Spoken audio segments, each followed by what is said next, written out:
عزیز دوستوں، بزرگوں اور بھائیوں، قرآن مجید نے جگہ جگہ پہ اس بات کا اعلان فرمایا ہے کہ اپنے شعور کو بلند کرو، اپنی فہم سے، اپنی عقل سے کام لو، کائنات ارضی اور سماوی میں غور کرو، اللہ کی نشانیوں کو دیکھو، اپنی فہم و فراست کے ساتھ، شعور کے ساتھ دین اسلام کی حسین تعلیمات کو قبول کرو اور ان کے مطابق اپنی زندگی گزارنے کی کوشش کرو۔ سورہ زمر کی آیت نمبر 18 میں نے تلاوت کی ہے۔ اللہ تعالیٰ نے فرمایا کہ الذین یستمعون القول، فرمایا وہ لوگ جو توجہ سے بات سنتے ہیں، کان لگا کے سنتے ہیں، فیتبعون احسنہ، اور پھر بہترین بات کی پیروی کرتے ہیں۔ پہلے تو سنتے غور کے ساتھ ہیں، پھر بہترین بات کی۔ اسلام کے اندر اجر و ثواب دو طرح کا ہے، ایک بہتر ہے، ایک بہترین ہے۔ آپ نے کسی سے قرض لینا ہو تو اس کو مہلت دینا بہتر ہے اور معاف کر دینا بہترین ہے۔ کسی شخص نے آپ کے ساتھ زیادتی کی ہو تو اتنی ہی زیادتی اس کے ساتھ کر لینا جائز ہے، لیکن اسے معاف کر دینا یہ بہترین ہے۔ تو فرمایا وہ پہلے کان لگا کے سنتے ہیں، پھر بہترین بات کی پیروی کرتے ہیں، ان میں سے جو زیادہ اچھی چیز ہے اس کے مطابق عمل کرتے ہیں۔ اولئک الذین ھداھم اللہ، یہی لوگ ہیں جنہیں اللہ نے ہدایت عطا فرمائی ہے۔ واولئک ھم اولو الالباب، اور فرمایا یہ لوگ عقل والے ہیں، یہی ہیں جنہیں اللہ نے ہدایت دی اور یہ صاحبان عقل ہیں۔ ایک دنیا کے اندر عقل وہ ہے جس کا لوگ بہت زیادہ استعمال کرتے ہیں، تو وہ عقل انہیں بعض اوقات گمراہی کی جانب لے جاتی ہے۔ اس عقل کی بات بھی اقبال نے کہی ہے، فرماتے ہیں کہ عقل عیار ہے، 100 بھیس بنا لیتی ہے۔ اس کے لیے عیار کا لفظ کہا، اور دوسرا پہلو دیکھیے عیار کے مقابلے میں لفظ کیا کہا۔ عقل عیار ہے، 100 بھیس بنا لیتی ہے، عشق بیچارہ۔ عقل عیار اور عشق بیچارہ، دیکھیں اس کے مقابلے میں جو جملہ دیا ہے، جو لفظ دیا ہے، یعنی لفظ عیار آپ جب بولتے ہیں عیار بڑا چلاک ہے، بڑا یار ہے، بڑا مکار ہے، تو زاویہ کیا بنتا ہے؟ اور جب آپ بیچارہ بولتے ہیں تو وہ بیچارہ۔ اب زاویہ دیکھیے کیا کھینچا، کہنے لگے عقل عیار ہے، 100 بھیس بنا لیتی ہے، عشق بیچارہ، نہ ملا ہے، نہ زاہد، نہ حکیم، یہ کچھ بھی نہیں، یہ بیچارہ کچھ بھی نہیں، بیچارہ جو ہوا۔ تو عقل کی طرف تو قرآن و سنت نے توجہ دلائی ہے، لیکن عقل سے مراد ہے فہم ہو، فراست ہو، علم ہو، بردباری ہو، عاجزی ہو، غور فکر کرنے کا مزاج ہو، کسی چیز کو پورے شعور کے ساتھ بندہ قبول کرے۔ آج کل جن چیزوں کو لوگ عقل سمجھتے ہیں نا، وہ عقل نہیں ہے، وہ چالاکی ہے۔ آج کا لوگ عقل مند نہیں ہے، چالاک ہیں۔ چالاکی اور چیز کا نام ہے، تیز تراری اور چیز کا نام ہے، عقل مند ہونا اور چیز کا نام ہے۔ یہ دو شطرنج کے ہیر پھیر سے لوگ دنیا چلاتے ہیں، یہ عقل مند نہیں ہوتے، یہ چالاک ہوتے ہیں۔ ہمارے ہاں ڈھیر سارے لوگ اپنی زندگی، اپنا گھر، اپنا کاروبار چالاکی سے چلاتے ہیں۔ چالاکیاں لمبی نہیں چلتی، ان کے پول کھل جاتے ہیں۔ تیزیاں لمبی نہیں چلتی، جلدی مکر واضح ہو جاتے ہیں۔ چالاک آدمی کے دوست نہیں ہوتے، آپ کسی کے ساتھ سیاست کے ساتھ زندگی گزار رہے ہیں تو وہ بھی آپ کے ساتھ سیاست ہی کر رہا ہے۔ جب آپ فہم کے ساتھ چلتے ہیں، فراست کے ساتھ، اب عقل کیا ہے؟ نبی پاک صلی اللہ تعالیٰ علیہ وسلم نے فرمایا، کسی نے پوچھا یا رسول اللہ صلی اللہ علیہ وسلم بہترین مومن کون ہوتا ہے؟ تو نبی پاک علیہ الصلوۃ والسلام نے فرمایا جس کا اخلاق زیادہ اچھا ہو۔ تو یا رسول اللہ عقل مند کون ہوتا ہے؟ تو نبی پاک علیہ السلام نے فرمایا عقل مند وہ ہوتا ہے جو موت کو کثرت سے یاد کرے اور اپنی آخرت کی تیاری کرے۔ یہ عقل ہے، یہ شعور ہے۔ لیکن وہ چالاکی کے ساتھ دنیا داری میں بڑا اپنا نام بنا لے، بڑے پیسے جمع کر لے، بڑا جناب گھروندہ تیار کر لے، تو یہ چالاک ہے، عقل مند نہیں۔ فہم والے بنیں، شعور والے بنیں، اپنی زندگی فہم کے ساتھ گزاریں۔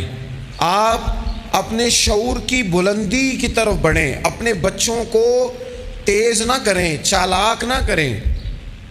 تو ایک درویش سے میری ملاقات ہوئی تو وہ بڑے بھولے بھالے تھے، ان کے بچے بھی بھولے بھالے تھے۔ تو میں نے سارے خاندان میں سب بھولے بھالے لوگ دیکھے، تو میں نے ان سے کہا کہ یہ کیا ماجرا ہے؟ تو کہنے لگے ہمارے دادا جی نے دعا کی تھی کہ یا اللہ میرے بچے چالاک نہ ہوں، یہ شاطر نہ ہوں، تیزیاں نہ کرنی آتی، یہ بھولے ہوں، درویش ہوں، سادہ ہوں۔ اولاد شعور تیز تراک ہو جائے نا، چالاک شاطر ہو جائیں، تو وہ تو ماں باپ کو بھی روز کوئی نہ کوئی کہانی ہی سناتے ہیں، وہ تو اپنے دائیں بائیں بھی کوئی نہ کوئی نیا قصہ ہی بیان کرتے ہیں۔ عقل مند بنیں، شعور والا انہیں بنائیں، انہیں اچھے برے کی تمیز سکھائیں۔ یعنی شعور، چلاک آدمی تو حلال حرام کی پرواہ نہیں کرتا، بس وہ دیکھتا ہے میں نے پارٹی کو قابو کیسے کرنا ہے۔ لیکن عقل مند وہ ہوتا ہے جو دیکھے کہ یہ میرے لیے جائز ہے کہ ناجائز ہے، محنت سے کام کرے، شعور سے کام کرے، لیکن لقمہ حرام کبھی اپنے گھر داخل نہ ہونے دے۔ یہ شعور ہے، یہ بلندی ہے۔ یعنی شعور یہ ہے کہ اسے پتہ چلے کہ یہ حق میرا ہے، یہ میرے بھائی کا ہے، یہ حق میرا ہے، یہ میرے ملازم کا ہے، یہ حق میرا ہے، یہ میرے پڑوسی کا۔ یہ شعور ہے۔ اور چالاکی کیا ہے کہ وہ تیزی دکھائے اور سب کا مال ہڑپ کر کے اپنے گھر لے آئے اور کسی کو پتہ بھی نہ چلنا دے، یہ چالاکی ہے۔ چالاک نہ بنے، باشعور بنے، فہم والے بنے۔ میرے نبی پاک صلی اللہ تعالیٰ علیہ وسلم پر اللہ تعالیٰ نے جو قرآن مجید کتاب نازل کی تو 300 کے لگ بھگ آیات قرآن پاک میں ایسی ہیں جن کا زیادہ مطالعہ ہے وہ زیادہ جمع کر لیں گے۔ 300 کے قریب آیات ایسی ہیں جس میں اللہ تعالیٰ نے عقل اور شعور کی طرف بڑھنے کا حکم دیا ہے۔ فرمایا عقل والو غور کرو، تم دیکھتے نہیں زمین و آسمان میں اختلاف ہے، رات اور دن آتے جاتے ہیں، اس میں غور کرو، اس میں نشانیاں ہیں۔ پر ان کے لیے جو عقل رکھتے ہیں، جو شعوری بلندی رکھتے ہیں، تیزی نہیں، چالاکی نہیں، شاطر پن نہیں۔ ابو جہل جو تھا نا وہ بیوقوف آدمی نہیں تھا، دور دراز سے لوگ اس کے پاس اپنے مقدمات کا فیصلہ کرانے آتے تھے۔ چالاک آدمی تھا، اتنی زبردست بات کرتا تھا، اتنی اچھی باتیں سناتا تھا کہ لوگ لوٹ پوٹ ہوتے تھے، گھنٹوں بیٹھ کے لوگ اس کی بات سنتے تھے۔ لیکن شاطر تھا، عقل مند نہیں تھا۔ اگر عقل مند ہوتا تو اسے نظر آ جاتا کہ وہ دیکھو آفتاب نبوت چمک رہا ہے، وہ غلام ہو جاتا رسول پاک کا۔ لیکن وہ چالاک تھا، چالاکیاں کرتا رہا، تیزیاں دکھاتا رہا۔ اس نے اس ترتیب سے اسلام کی مخالفت کی۔ آپ دیکھیں نا، جس رات نبی پاک صلی اللہ علیہ وسلم کو شہید کرنے کا ارادہ ان ظالموں نے کیا ہے تو بڑی پلاننگ کی۔ ہر قبیلے سے ایک ایک بندہ لے کے آؤ، ہر قبیلے سے، اور اس کے ہاتھ میں تلوار تھماؤ۔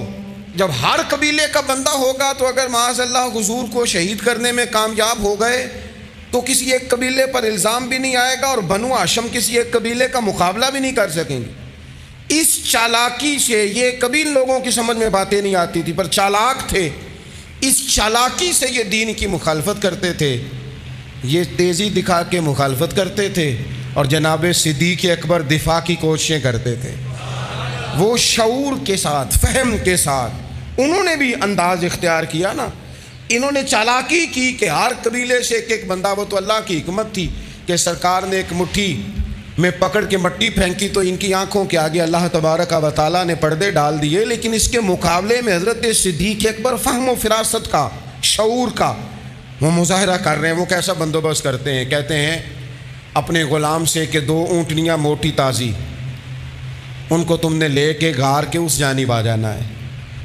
اپنے غلام سے کہتے ہیں کہ تم نے ان اونٹنیوں کو وہاں پہنچانا ہے۔ بیٹے سے کہتے ہیں سارا دن کام کاج کے سلسلے میں ادھر ادھر جانا اور کافروں کی باتیں سن کے پہنچانا کہ نیا منصوبہ کیا بنا رہے ہیں۔ اپنی بیٹی سے کہتے ہیں پتر کھانا پکا کے، کل کا باسی نہیں تازہ پکا کے، اور پھر اس کو تیار کر کے، اور بیٹا دن کے اجالے میں نہیں رات کے اندھیرے میں آنا۔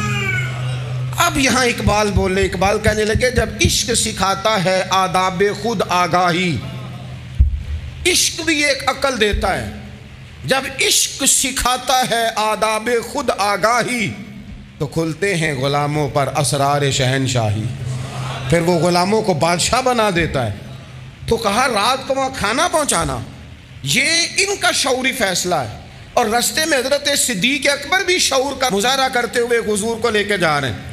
انہوں نے بھی پلاننگ کی، منصوبہ بندی کی، پر چالاکی سے حضرت صدیق اکبر بھی اپنا شعور استعمال کر رہے ہیں۔ رستے میں ایک شخص ملتا ہے جناب صدیق اکبر کو، یہ شعور ہے، یہ فہم ہے، یہ فراست ہے۔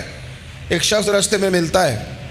عرب کے اندر ایک رواج تھا کہ کبھی کبھی نا کوئی ہادی ساتھ لے لیا جاتا تھا۔ ہادی اس کو کہتے تھے جو رستہ دکھاتا تھا آگے آگے، وہ کوئی تھوڑا بہت نذرانہ لیتے تھے، رقم لیتے تھے، رستہ دکھاتے تھے، چونکہ وہ رستہ بتانا بڑی دور دور تک آبادی نہیں ہوتی تھی تو پوچھیں گے کس سے اگر بھول گئے تو ایک شخص ساتھ رکھ لیا جاتا تھا۔ رستے میں ایک شخص ملا جو مدینہ شریف سے جا رہا تھا مکہ مکرمہ۔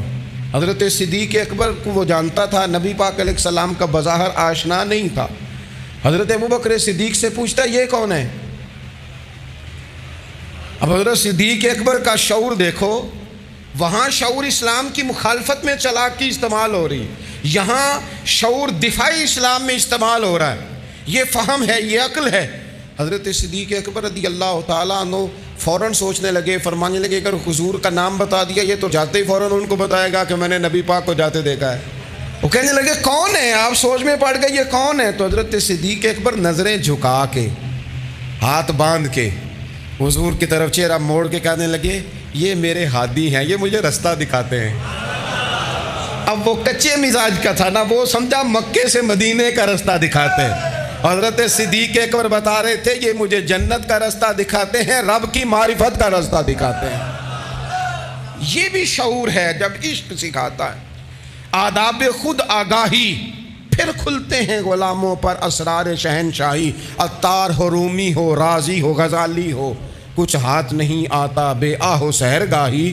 عزیز بھائی، آپ اپنا شعور اگر صحیح جگہ استعمال کریں تو فہم بن جائے گا، فراست بن جائے گا، فائدہ مند ہو جائے گا، لیکن نہیں، چلاکی کی طرف لوگ بڑھنے لگے، پتے پھینکنے لگے، کہانیاں سنانے لگے۔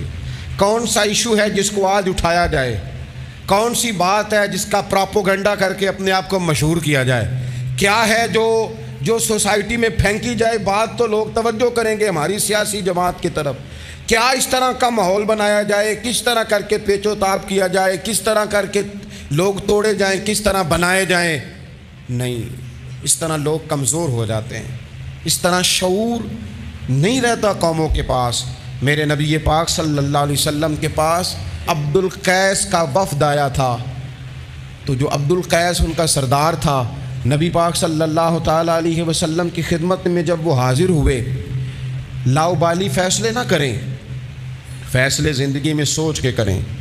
آپ کسی بھی چیز کے سربراہ ہیں، آپ مسجد کے صدر ہیں یا قبیلے والے آپ سے فیصلہ کراتے ہیں، یا آپ کسی جماعت کو لیڈ کرتے ہیں، یا خاندان والے آپ کو بڑا سمجھتے ہیں، یا کوئی آدمی آپ کو دینی تعارف سے پہچانتا ہے، تو فہم کے ساتھ، دانائی کے ساتھ، حکمت کے ساتھ آپ اس کو لے کے چلیں۔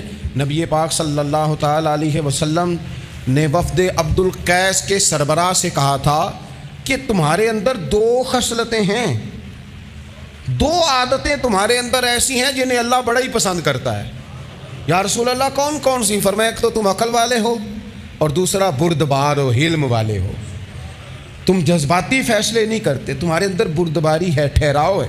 یہ دو باتیں، تمہاری سمجھداری اور تمہارا ٹھہراؤ، یہ اللہ کو بڑا ہی پسند ہے۔ بڑی جذباتی باتیں لوگ کرتے ہیں، بڑا گھروں کے اندر ماحول خوفناک ہو جاتا ہے، قبیلوں میں ماحول خوفناک ہو جاتا ہے، جماعتوں میں خوفناک ہو جاتا ہے۔ بڑے شعور کے ساتھ مسلمان کو آگے بڑھنے کی ضرورت ہے. یہ جو مسلمانوں نے فتح یابی حاصل کی ہے نا بڑی ساری جگہوں پہ، اللہ تبارک و تعالیٰ نے مسلمانوں کو کامیابیاں دیں. مسلمان اپنی تعداد کی قلت کے باوجود، اسلحے کی قلت کے باوجود بڑی جگہوں پہ کامیاب رہے. اللہ تبارک و تعالیٰ نے انہیں بڑا سارا نوازا.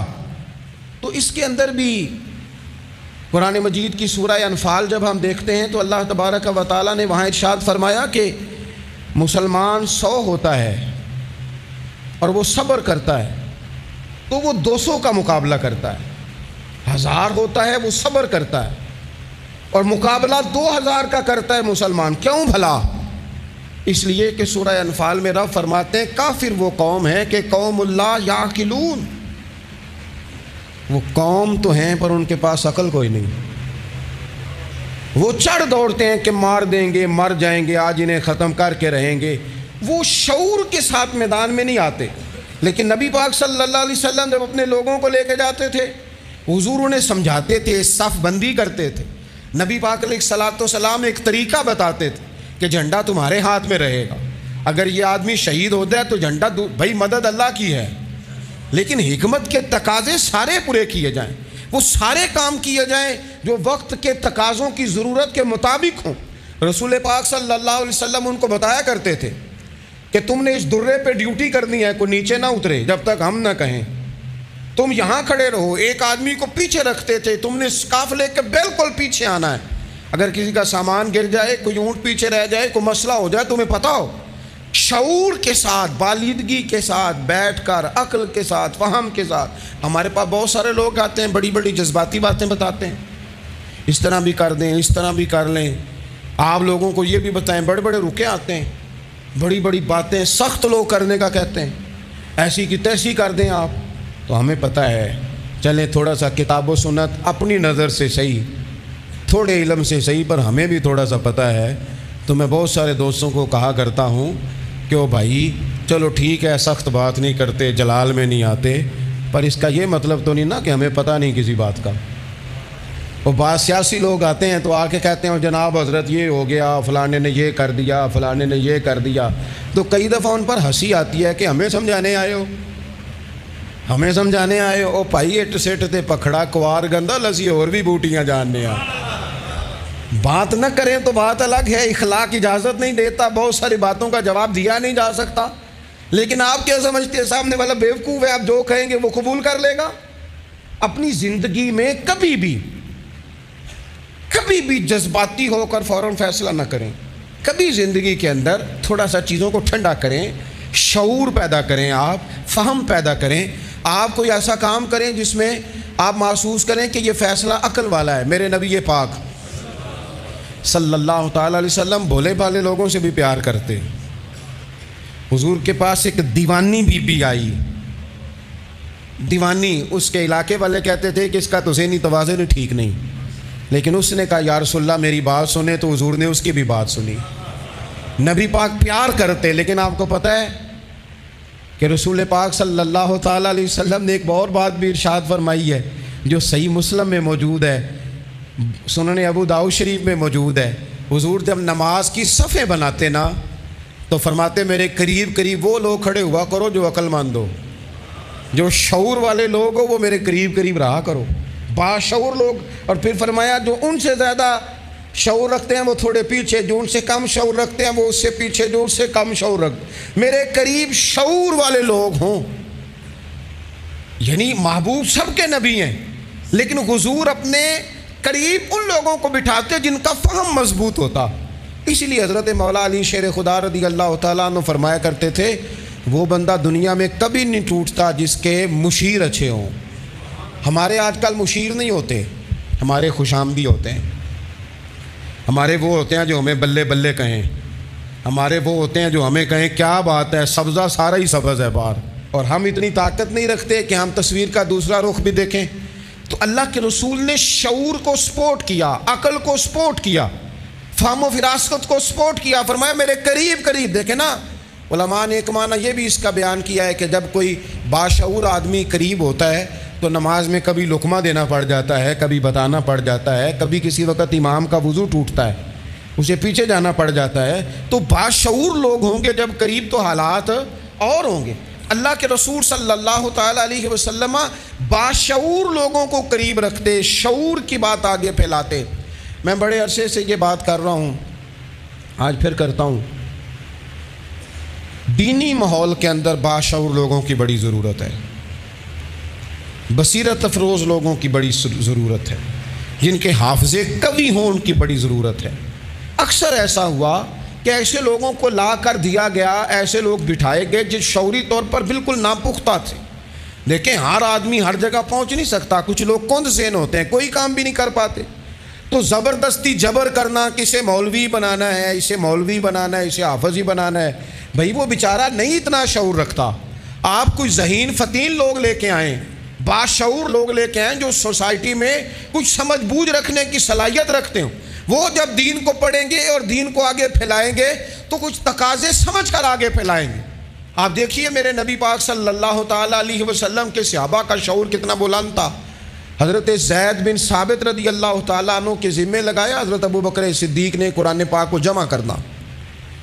فرمایا آپ صحابہ کرام سے لے کے جن کے پاس تھوڑا تھوڑا قرآن پاک ہے آپ جمع کریں, آپ لا کے اسے جمع کریں. اور وجہ اس کی یہ ہے کہ ایک تو آپ نبی پاک کے دور میں بھی قرآن پاک کی وحی لکھتے تھے, اور دوسری بات یہ ہے کہ آپ جوان بھی ہیں اور عقل مند بھی ہیں, لہٰذا آپ سے ہم نفع لینا چاہتے ہیں. باقاعدہ لفظ کا حضرت صدیق اکبر کہ چونکہ باشعور آدمی ہیں, فہم والے ہیں, لہذا آپ سے یہ کام لینا ہے. میں شکوہ نہیں کرتا, لیکن میں کو ذمہ داری سے کہتا ہوں, میں قائل نہیں ہوں بچوں کو ڈنڈے مار کے پڑھایا جائے. ڈنڈے مار کے جب آپ پڑھاتے ہیں تو آپ خوف کے سائے میں تعلیم دے رہے ہیں, آپ سے لوگ ڈر رہے ہیں, گھبرا کر تعلیم دی جا رہی ہے. وہ کیا اس سے سیکھے گا جس نے خوف کے عالم میں سبق یاد کیا؟ بچہ استاد کے سامنے کھڑا ہے تو وہ تھر تھر کانپ رہا ہے, اسے جو یاد ہے بیچارے کو وہ بھی بھول گئے ہیں. اور یہ کام مدرسوں زیادہ اسکولوں میں ہوتا ہے, اسکولوں میں زیادہ ہوتا ہے. لائق لوگوں کو, باشعور بچے کو آپ کو پتہ چل جاتا ہے آپ کا بچہ شعور والا ہے, پھر آپ اس کی مناسب کاؤنسلنگ کریں, اسے آپ مناسب طریقے سے اس کو سمجھائیں, اس کو آپ تھوڑا سا مینٹلی طور پر تیار کریں, اس کی نگرانی کریں کہاں آتا ہے کہاں جاتا ہے. پھر آپ جب کسی ادارے میں داخل کرائیں تو پھر باقاعدہ اس کی رپورٹ لیں, پتہ کریں. ہفتوں سالوں بیت جاتے ہیں, کوئی پوچھنے ہی نہیں آتا ہمارا بچہ کیا پڑھ رہا ہے, تو بچہ پھر من مانی کرے گا. نبی پاک صلی اللہ علیہ وسلم کی خدمت عالی مرتبت میں حضرت انس بن مالک رضی اللہ تعالیٰ عنہ کو ان کی جب والدہ لے کے آئی نا, تو انہوں نے آ کے نبی پاک علیہ السلام سے کہا تھا, یا رسول اللہ صلی اللہ علیہ وسلم یہ ہمارا بیٹا انس ہے, ہم اسے آپ کا خادم بنانے آئے ہیں. حضور اس میں دو خوبیاں ہیں, ایک تو جوان ہے اور دوسرا حضور بڑی سمجھ بوجھ رکھنے والا ہے, یہ باشعور ہے, آپ کی خدمت کرے گا. خدمت کے لیے بھی بچہ دیا, خدمت کے لیے. حضرت انس بن مالک حضور کی خدمت کرتے رہے, ڈیوٹی کرتے تھے. وہ نبی پاک کے گھر میں چھوٹے تھے, کام کاج کرتے تھے, حضور کسی کو بلانے بھیج دیتے, ازواج مطہرات کوئی کام کر دیتی. فرماتے میں آیا تو تھا خدمت کرنے, لیکن باشعور تھا, فہم والا تھا, کام بھی کرتا رہتا اور مدینے والے کی حدیثیں بھی یاد کرتا رہتا. سینکڑوں حدیثوں کا خزانہ حضرت انس بن مالک نے امت کو دیا ہے. وہ کام کرتے تھے لیکن باشعور تھے نا, تو اپنے شعور کی بلندی کی بنیاد پر کام کرتے کرتے انہوں نے دین سیکھ لیا اور سیکھ کر امت کو اتنا بڑا خزانہ دیا. لیکن اگر آپ جاہل آدمی لے آئیں, وہ جھڈ آدمی لے آئیں جس کا ذہن بالکل بند ہے, اس کو آپ لا کے بٹھا دیں تو سند کئی دفعہ میلی جاتی ہے. اعلیٰ حضرت بریلوی سے کسی نے کہا تھا عالم کے لیے سند ضروری ہے, فرمایا نہیں, عالم کے لیے علم ضروری ہے. فرمانے لگے سند یافتہ تو جاہل بھی کہیں دیکھے. تو باشعور بنے اپنی زندگی میں, علم کے ساتھ, بردباری کے ساتھ, معاملہ فہمی کے ساتھ اپنی زندگی میں آگے بڑھیں. جذباتی فیصلے نہ کریں, جلدی سے ایموشنل نہ ہو جائیں. کوئی شخص آپ کو کسی جگہ آ کے فٹافٹ گڑبڑ کرنے کی کوشش کرے تو بڑی جلدی اس بندے کے بہکاوے میں نہ آئیں. کوئی کسی کے بارے میں خبر بریک کرے تو فٹافٹ اس خبر کا شکار نہ ہو. کوئی سیاسی آدمی آپ کو سبز باغ دکھانا شروع کرے تو تھوڑا سا شعور ہو آپ کے اندر، تھوڑا سا فہم ہو. آپ ذرا ان نعروں کو دیکھو تو صحیح، آپ کو کون سے نعرہ دیا جا رہا ہے. میں ہمیشہ یہ کہتا ہوں دوستوں سے کہ آپ ہمیشہ سے انہی نعروں پر آپ ووٹ دیتے جا رہے ہیں، انہی چیزوں پر آپ ووٹ دیتے جا رہے ہیں، انہی باتوں پر. زمانہ کہاں چلا گیا، دور college, university, science, technology, computer, دنیا کہاں نکل گئی. اور آج بھی آپ کو کہا جاتا ہے کہ مجھے ووٹ دو، میں سڑک پکی کرا دوں گا. آپ کم از کم اتنا تو کہیں کہ یار ہم اس گلی کے اندر 20 گھر رہتے ہیں تو ہم تھوڑے تھوڑے پیسے ڈال کے گلی خود پکی کرا دیں گے. آپ ہمیں قانون کی بالادستی جو ہے وہ معاشرے کے اندر پکی کر کے دیں. آپ ہمیں یہ بتائیں کہ یونیورسٹیاں کتنی بنائیں، آپ ہمیں یہ بتائیں کہ ہسپتالوں میں نظام کس طرح کا ہے، صحت اور تعلیم میں معیار ہمارا کیا ہے. ابھی تک وہی معاملہ. یعنی میں نے یہاں تک دیکھا ہے، آپ نے ناراض نہیں ہونا، یہاں تک دیکھا ہے کہ میں قبرستان کے لیے جگہ لے دیتا ہوں، مجھے ووٹ دے دو. چھوڑ دو یار یہ کام. اگر ہمیں جینے کے لیے جگہ ملے گی تو مر جانے کے بعد کے لیے بھی ملے گی. اس سے تھوڑا باہر اٹھ کے سوچو کیا کن چکروں میں ہم پڑ گئے. اپنی زندگی بالیدگی والی، پختگی والی بنائیں. آپ جب شعوری طور پر پختہ ہو جائیں گے پھر اللہ تعالیٰ آپ سے بہتر فیصلے کرائے گا، پھر آپ آگے بڑھیں گے. آپ اور میں، ہماری آنے والی نسل تیز تو ہو رہی ہے، باشعور نہیں ہو رہی. ان کے اندر پیسے کمانے کی مشین بننے کا جذبہ تو ہے لیکن تعمیر شخصیت کا کوئی کمال نہیں. لوگ غرض مند تو بہت زیادہ ہیں، درد مند نہیں. لوگوں کی طبیعتوں کے اندر اپنا گھر پکا کرنے کا تو شعور ہے لیکن ذہن پکا کرنے کا شعور نہیں. اس کا نقصان یہ ہو رہا ہے کہ بڑی بڑی کوٹھیوں سے نفسیاتی مریض نکل رہے ہیں. بڑے بڑے مالدار لوگ ایسے ہیں کہ جن کے پاس چونکہ سارا دن جھوٹ بول کے گزارا ہے، سارا دن شو کرنے کا شوق ہے، سارا کچھ دکھانے کا شوق ہے، ان کے پاس سارا کچھ تو موجود ہے لیکن قرار کی نیند نہیں، مسلح کا ذوق نہیں. میں اکثر کہتا ہوں کم سونا ہی بیماری نہیں، زیادہ سونا بھی بیماری ہے. کم کھانا ہی تکلیف کا باعث نہیں، زیادہ کھانا بھی بڑی آزمائش کا باعث. اور میرے بھائی، اقبال جیسے لوگ رو پڑے، کہنے لگے بیوقوف ہونا ہی مسئلہ نہیں، زیادہ چالاک ہونا بھی بڑا ہی مسئلہ ہے. رو کے کہنے لگے عقل کی گتھیاں سلجھا چکا ہوں، خرد کی گتھیاں سلجھا چکا ہوں. یا رب مجھے صاحب جنوں کر دے، یا اللہ مجھے کوئی ذوق بھی دے دے، کوئی میرے اندر درد بھی پیدا کر دے، کوئی مجھے محبت بھی دے دے. عقل ہی عقل رہ گئی. میرے بھائی، باشعور، حلیمی، بردباری، ٹھہراؤ، مزاجوں کے اندر قرار. جلدی ہے ہمارے بچوں کو، جلدی ہے انہیں آگے بڑھنے کی. یہ چور دروازے ڈھونڈتے ہیں، یہ ابھی پوری طرح بولنا نہیں آتا تو یہ اپنے پیج بنانا چاہتے ہیں، یہ اپنے چینل قائم کرنا چاہتے ہیں. ہر بندہ ہے جو کہتا ہے میری سن کے جیو، میری مرضی کے مطابق اپنے معاملات کو ترتیب دو، میں جس طرح کہتا ہوں وہ بہت زیادہ اہم ہے. تھوڑا سا غور کریں، تھوڑا سا زندگی کے اندر اپنے فہم سے کام لیں، تھوڑی فراست آگے کی طرف لے کے جائیں. میرے رسول پاک علیہ السلام نے فرمایا جس سے اللہ بھلائی کا ارادہ کرتا ہے اسے دین کی سمجھ عطا فرما دیتا ہے، اسے سمجھ عطا کرتا ہے اللہ تعالیٰ دین کی. حضرت سیدنا احمد بن ابی عاصم انطاکی رحمۃ اللہ علیہ فرماتے ہیں کہ اگر تو دیکھنا چاہے نا کہ تو عقل مند ہے کہ نہیں، تو فرماتے ہیں پھر بھی میں تمہیں ایک نسخہ دیتا ہوں. وہ کیا؟ فرمانے لگے اگر تو ذی شعور ہے نا پھر تو رب کی نعمتوں کو پہچان لے گا اور پھر تیرا زیادہ وقت شکر پہ گزرے گا، شکوے پہ نہیں گزرے گا. یہ زیادہ لوگ بے چین کیوں ہیں؟ میں رات دوستوں کو کہہ رہا تھا زیادہ لوگ اس لیے بے چین ہیں کہ زندگی شکووں سے بھری ہوئی ہے، خواہشات سے بھری ہوئی ہے، کچھ نہ کچھ روز نیا چاہیے، اس نے بے چین کر دیا ہے. اور اگر زندگی شکر والی ہو نا، شکر والا بندہ اپنے آپ کو خوش نصیب سمجھنے لگ جاتا ہے. وہ کہتا ہے یہ نعمت بھی ہے اللہ کا شکر ہے، یہ نعمت بھی ہے اللہ کا شکر ہے، یہ نعمت بھی ہے اللہ کا شکر ہے. تو شکر والا بندہ اپنے آپ کو خوش نصیب سمجھنے لگتا ہے، اس کے دل میں راحت پیدا ہونے لگ جاتی ہے، اس سے تسلی ہونے لگ جاتی ہے، وہ قرار میں آنے لگ جاتا ہے. اور جو خواہشات، بکھری ہوئی خواہشات، بکھرے ہوئے جذبات، یہ بھی چاہیے، وہ رہ گیا، یہ نہیں ملا، وہ نہیں ملا، ہمیں ہر چیز من پسند چاہیے، بندہ پریشان ہو جاتا ہے. اللہ تبارک و تعالی مجھے اور آپ کو عمل کی توفیق عطا فرمائے.